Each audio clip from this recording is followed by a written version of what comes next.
Rich Dad Poor Dad has been called the #1 personal finance book of all time. Robert Kiyosaki illustrates the mindsets and beliefs that define those who become wealthy. He contrasts these mindsets with those who are poor. In this book, Robert's example of a poor man was his dad, while the rich man was Robert's financial mentor. Robert's father was a genius, while his mentor didn't even finish 8th grade. The only meaningful difference, though, was their mindset. Now I let you know who Robert Kiyosaki is. Robert Kiyosaki is an American businessman who founded Rich Global LLC and the Rich Dad Company.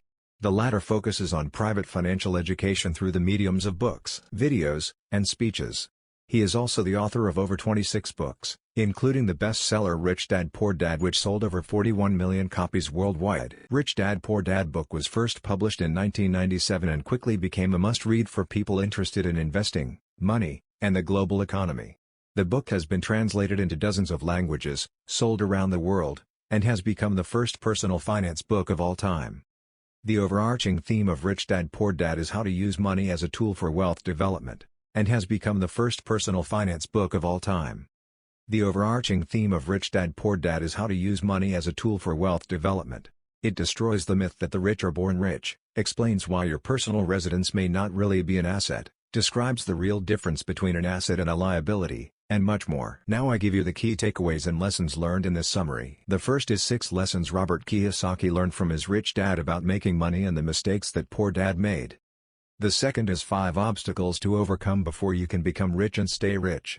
The third is 10 steps to follow to develop your financial genius. The fourth is actionable to-do steps you can put to work right away. The book contains a total of 10 chapters plus the introduction, but much of the book is focused on the first 6 parts. The first chapter names "The Rich Don't Work for Money." Oftentimes people misunderstand the title of this chapter, and mistakenly believe that it means the rich don't work. In fact, the complete opposite is true. Instead of reading the chapter title as "The Rich Don't Work for Money," what Kiyosaki means to say is that the rich don't work for money. Note that by putting the emphasis on the word money, this section takes on an entirely different meaning. The truth is that the majority of rich people do work very hard, but they go about it differently than most people do. Rich people, and people who want to become rich, work and learn every day how to put money to work for them. As Rich Dad says, the poor and middle class work for money. The rich have money work for them. Kiyosaki also notes that having a regular job is just a short-term solution to the long-term problem, or challenge, of creating wealth and financial freedom. It's fear that keeps most people working at a job, the fear of not paying their bills, the fear of being fired, the fear of not having enough money, and the fear of starting over. That's the price of studying to learn a profession or trade, and then working for money. Most people become a slave to money, and then get angry at their boss. The second chapter names "Why Teach Financial Literacy?" The second chapter of Rich Dad Poor Dad explains the difference between an asset and a liability. Chapter 2 drives home the point that it's not about how much money you make, but about how much money you keep. An asset is something that has value, that produces income or appreciates, and has a market where the asset can easily be bought and sold. There are 3 types of assets. Assets produce income, assets appreciate, and assets do both. Conversely, liabilities take money out of your pocket because of the costs associated with them. When Rich Dad Poor Dad was first published back in 1997, Kiyosaki created a lot of controversy with this statement. That's because by definition, a personal residence isn't an asset unless it appreciates enough to offset the costs of ownership. On the other hand, rental property is an asset because it can generate enough passive income to exceed the expenses of operating and financing the real estate. As Kiyosaki writes in Chapter 2 of Rich Dad Poor Dad, want to grow rich? Concentrate your efforts on buying income-producing assets, when you truly understand what an asset is. Keep liabilities and expenses low. You'll deepen your asset column. The third chapter names "Mind Your Own Business." There are 2 key messages in this chapter. First, pay off your debts and start investing in income-producing assets as soon as possible. Next, stay financially healthy by spending your time investing as much of your money as possible in assets. Kiyosaki notes in Chapter 3 of Rich Dad Poor Dad that most people confuse their profession with their business. In other words, they spend their entire lives working in somebody else's business and making other people rich. One of our favorite quotes from this section is, "The primary reason the majority of the poor and middle class are fiscally conservative is that they have no financial foundation. They have to cling to their jobs and play it safe. They can't afford to take risks." The fourth chapter names "The History of Taxes and the Power of Corporations." When reading this chapter, It's important to keep in mind that Kiyosaki wrote Rich Dad Poor Dad as a motivational book, not to provide expert financial or tax advice. For example, Kiyosaki writes about the time he bought a Porsche and treated it as a business expense, using before-tax dollars. Buying a high-end luxury car when a much less expensive make and model would do could put an investor on the fast track to an IRS audit. But putting the Porsche aside, the points made in this chapter discuss how to play the investment game smart. The rich understand the power of company structures and the tax code and use every legal means they can to minimize their tax burden. Compare how business owners and investors with corporations such as C Corp, S Corp, or LLCs pay taxes to how most people pay tax. Business owners with a corporate structure earn, spend and pay taxes. Employees who work for corporations earn, pay taxes and spend. Notice that employees who work for somebody else spend their money post-tax, while business owners earn and spend before paying tax. Chapter 4 of the book also covers the four main components of what Kiyosaki calls financial IQ: accounting, investment strategy, market law, and law. As Rich Dad Poor Dad reminds us, understanding the legal and tax advantages significantly contribute to building long-term wealth. For instance, a corporation can pay expenses before paying taxes, whereas an employee gets taxed first and must try to pay expenses on what is left. Corporations also offer legal protection from lawsuits. When someone sues a wealthy individual, they are often met with layers of legal protection and often find that the wealthy person actually owns nothing. In their own name they control everything, but, personally, own nothing. The fifth chapter names The Rich Invent Money. Inventing money means finding opportunities or deals that other people don't have the skill, knowledge, resources, or contacts for. In Chapter 5, Rich Dad Poor Dad explains there are two types of investors. Investment packages are bought by people who entrust their money to a developer or a fund manager. This is the way that most people invest, such as buying shares of an ETF or putting money into a real estate crowdfunding venture. And professional investors look after their own investments, research the market to find deals that make sense, then hire professionals to manage the daily oversight. Professional investors have three things in common: identify opportunities that other people have not found, raise funds for investment and work with other intelligent people. Here's one of our favorite closing thoughts from this chapter. Some people argue that there aren't real estate bargains where they are, but there are prime opportunities everywhere that are overlooked. Most people aren't trained financially to recognize the opportunities in front of them. The sixth chapter names Work to Learn. Don't work for money. Poor Dad was intelligent and well-educated and worked for money because job security meant everything to him. Rich Dad became a millionaire by working to learn. As Kiyosaki writes, I recommend to young people to seek work for what they will learn, more than what they will earn. Look down the road at what skills they want to acquire before choosing a specific profession and before getting trapped in the rat race. In fact, that's exactly what Kiyosaki did. He joined the Marines after graduating from college and learned the essential business skills of leading and managing people.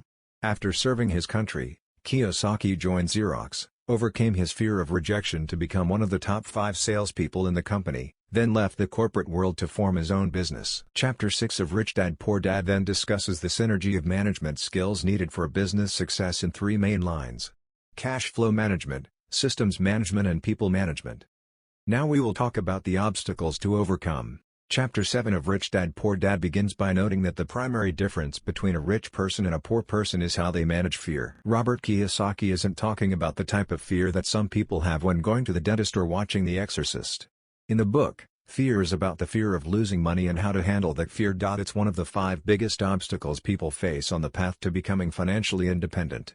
Losing money is a fact of investing life, and so is the fear that comes along with it. Kiyosaki notes that he's never met a rich person who has never lost money, but he's met plenty of poor people who have never lost a dime because they've never invested. Real estate investors who choose to act only on a sure thing are paralyzed by fear in disguise. People who can't see the big picture and think big are the ones who almost never, ever succeed in investing or in life. Second obstacle is cynicism. Everybody has doubts that affect self-confidence, and it's easy to fall into the trap of playing what if? Especially when friends and family are constantly reminding you of your potential shortcomings. Things like the economy crashing, interest rates rising, and tenants not paying their rent are common what if fears that all real estate investors have. While these are important items to consider, it's important not to allow the cynicism of others to overtake your control. Otherwise, you may become immobilized as opportunities pass you by. Third obstacle is laziness. In today's interconnected world, it's easy to confuse being busy with actually accomplishing things that matter. In fact, According to Rich Dad Poor Dad, busy people are often the most lazy.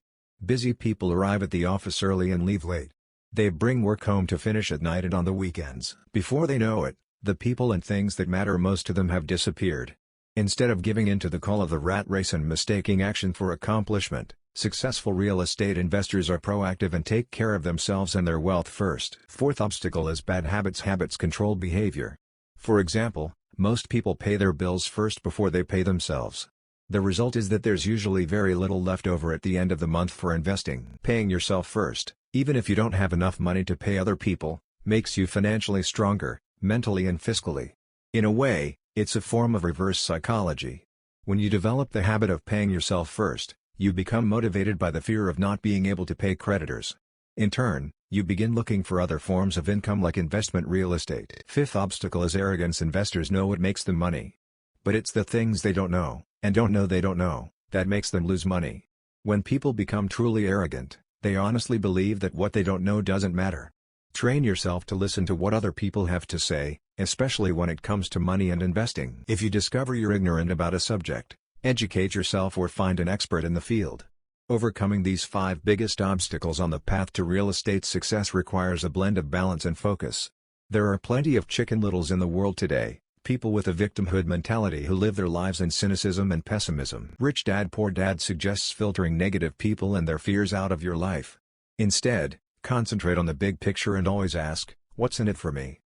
These roadblocks, and the failure to overcome them, are why people who have studied and achieved financial literacy are still unable to develop assets that generate plentiful amounts of cash flow. Now I give you 10 steps to follow to develop your financial genius and discover the gold that's already out there, just waiting to be found. 1.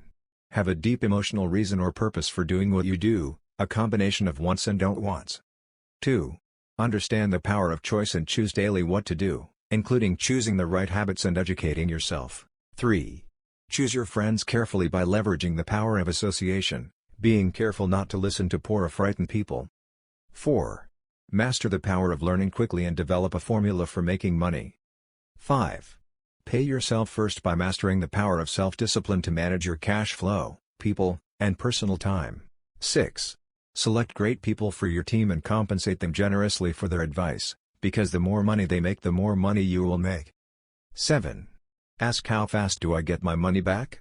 By focusing on return of investment first, followed by return on investment. 8. Use money generated by assets you own to buy luxuries by focusing on self-discipline to direct money to create more. 9.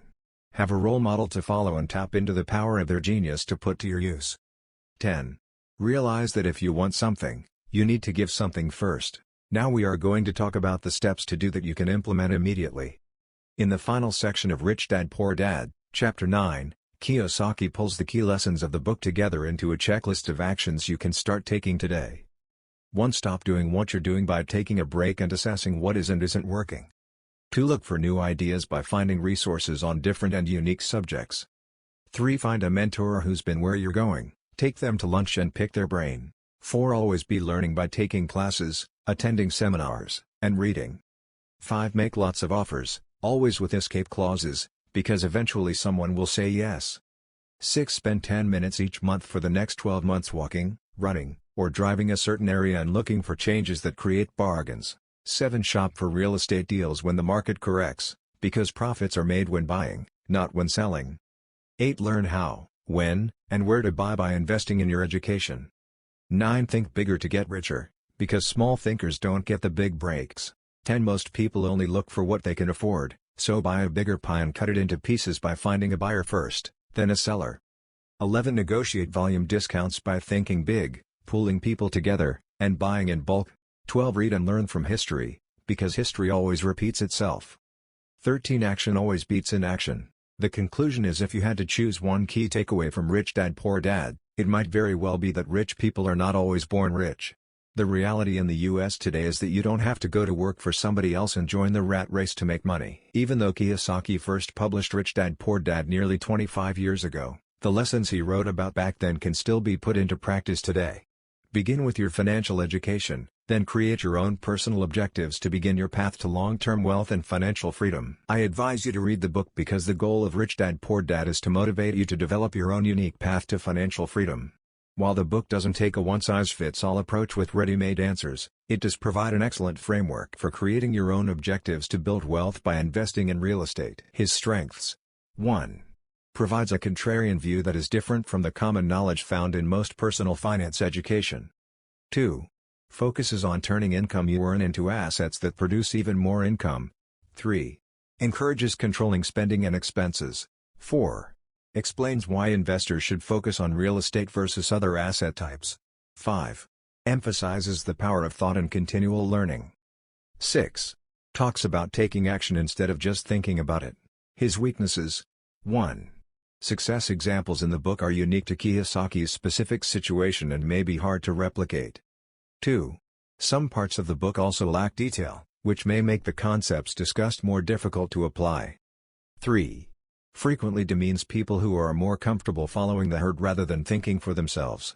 4. Rich Dad Poor Dad is a motivational book, not a book written by a financial expert.